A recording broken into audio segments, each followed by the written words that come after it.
1, 2, 3. Rustig. Welkom by nog 'n Storiebeer storie. Luister lekker saam.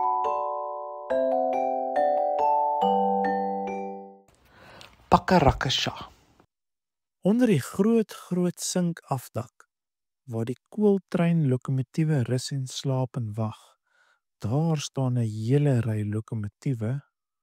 Grootoupa lokomotief staan eenkant en vertel vir die ander die een storie na die ander. Hy vertel vir hulle van al die jare wat hy so swaar aan die lang treine moes trek. Die langste en swaarste trein is agter hom in sy koletrok vasgehak.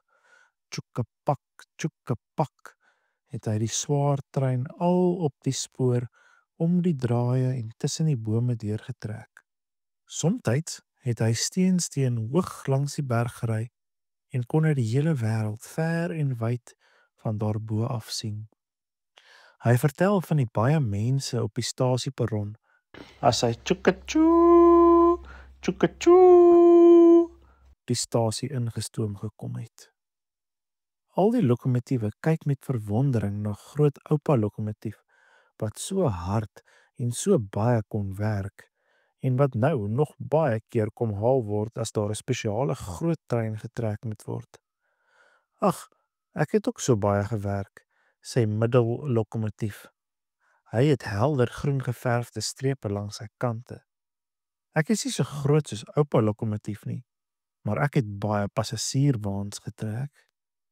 Ek het die mense van oral rond opgelaai en stad toe geneem. Honderde mense het heen en weer werk toe en terug in my gery.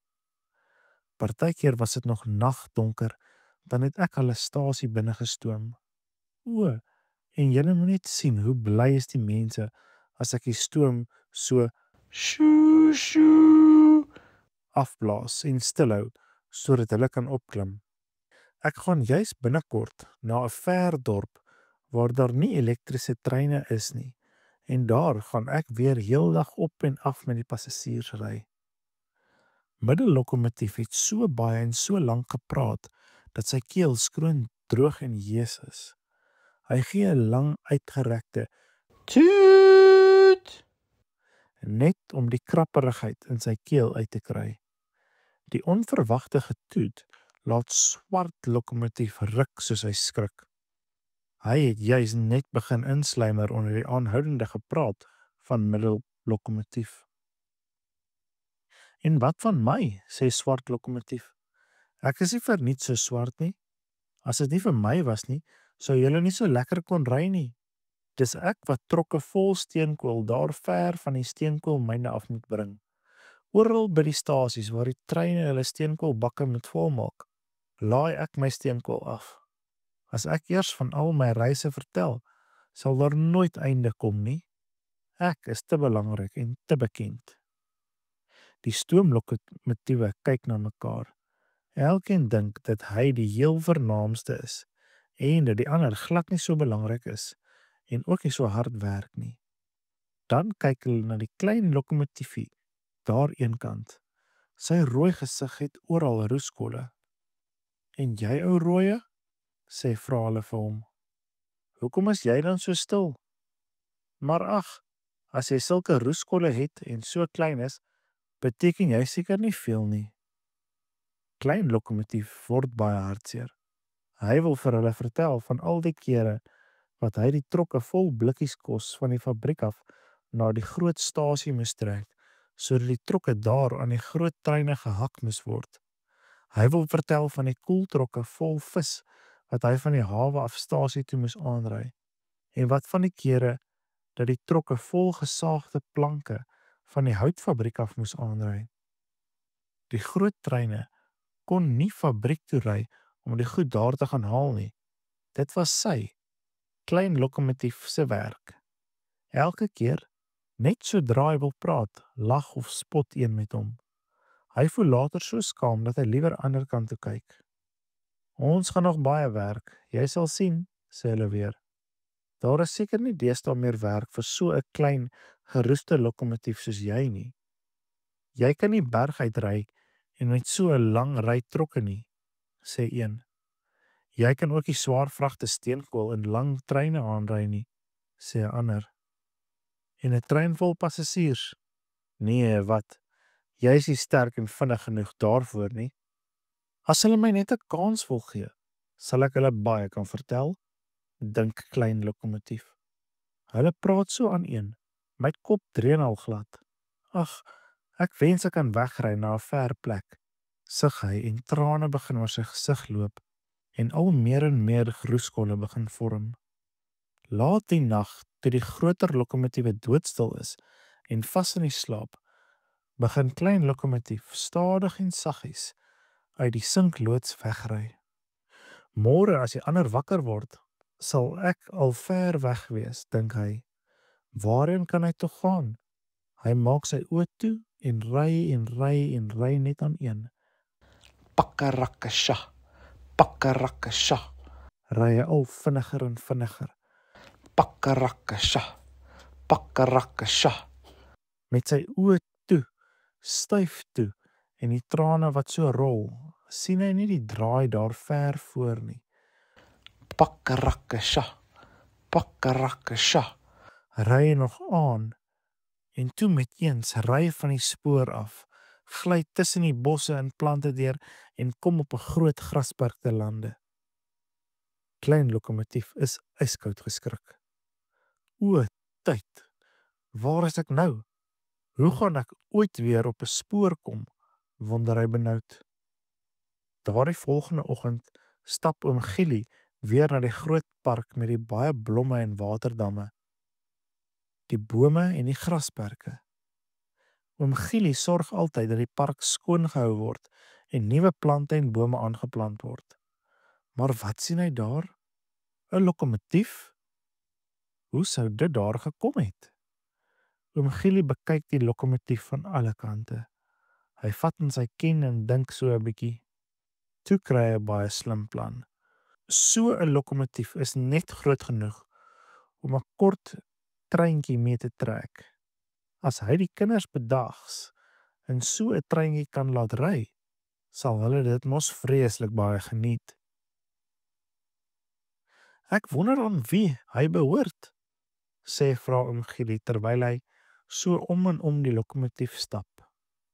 O, hier is 'n nommer op die voorkant geverf. As ek die nommer het, kan ek sommer gou uitvind aan wie jy behoort, praat oom Gielie al die tyd en streel met sy hand oor die geroeste kolle. En dit was ook nie lank daarna nie, of oom Gielie het vir klein lokomotief gekoop. Mensig, maar toe begin 'n groot werkery. Elke dag van vroeg tot laat werk oom Gielie aan die lokomotief.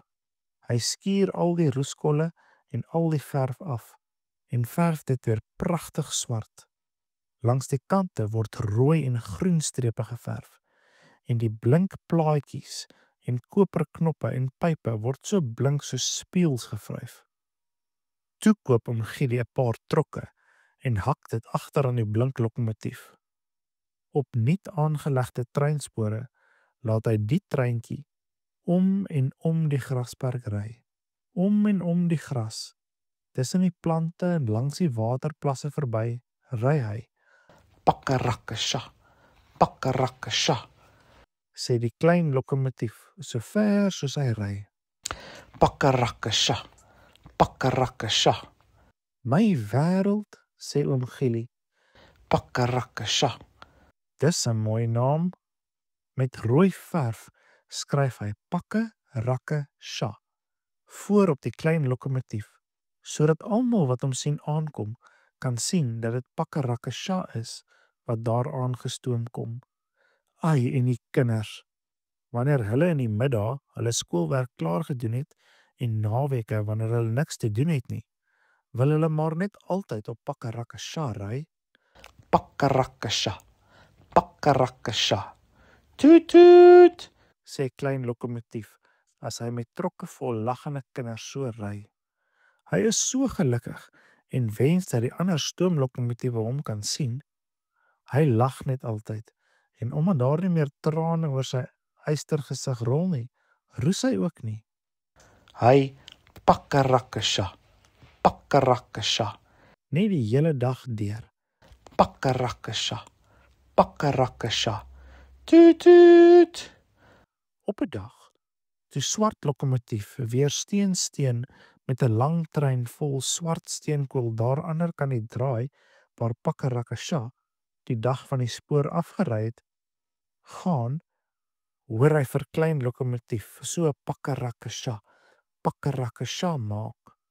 Maar dis mos klein lokomotief wat een nag uit die sinkloods weggery het, wat daar ander kant ry, dink hy. Toet toet, blaas swart lokomotief. Pakkerakesja hoor vir swart lokomotief. Toet toet toet, gee hy 'n paar kort blase En shoo shoo. stoot hy 'n klomp wit stoom en swart rook sommer gelyktydig uit. Hy is so bly swart lokomotief kan sien hoe gelukkig hy nou is en watter heerlike werk hy nou doen. Pakkerakesja, Pakkerakesja, toet toet, sê hy weer en ry al vinniger en vinniger. Die kinders lag en skree van pret en plesier en Pakkerakesja lag en raas met sy stoom. Swart lokomotief is so verbaas om klein lokomotief so te sien dat hy byna van die spoor afry. Hy gee nog 'n lang uitgerekte toet en ry vinniger en vinniger. Dit moet hy beslis vir die ander lokomotiewe vertel wanneer hulle weer in die sinkloods rus en wag. Fluit, fluit. My storie is uit.